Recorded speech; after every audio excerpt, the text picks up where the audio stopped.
Hi, it's me again with Corel tips and tricks. Just yesterday, I drew this, and then before I shut it down, I don't know what you'd call that. I maybe overdid it on some things, but you've already got this shape from part one. If we fill this in with a smart fill tool, we get that shape. Now I'm going to left click, no fill, right click outline. I'm going to make it smaller. And if you remember from the first video, we had these nodes.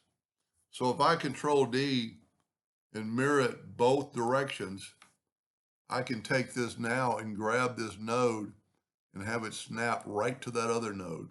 Now I can weld this. So I'm going to select both items and weld it. Just make it a little bit smaller still. Then I'm going to control D, double click on the rotation and put it on that node. And I rotated it 30 degrees. And what that did, that gave us this little bit of a line. Now, what that did do is kind of unique in a way. We'll take our Smart Fill tool now and fill in that section. We'll go ahead and click on this and get rid of our lines. We'll take this and get the Interactive Fill tool. We're going to do a little bit different. I'm going to go ahead and put black on both ends. I'm going to put red pretty close to the end.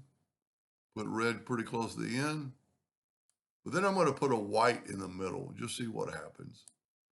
And then I'm going to put a little red closer to the white. So we just have a white streak going through it. And we're going to make that a little bit bigger. And at this time, you could change this handle and make that do whatever you want. But I think it looks best about right there. Now I'm going to control D, double click on the rotation and put it back on there. Now we're going to leave a space when we rotate it at 30 degrees right there, but it's kind of cool.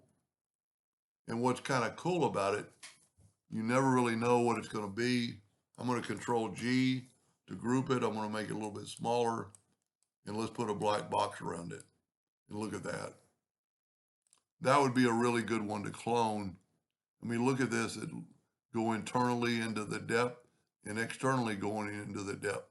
Now, if you would have cloned it, I could have probably got those lines more evenly. But I'm not, I've made plenty of videos on cloning. Anyway, hope that gave you an idea or two, and thank you for watching.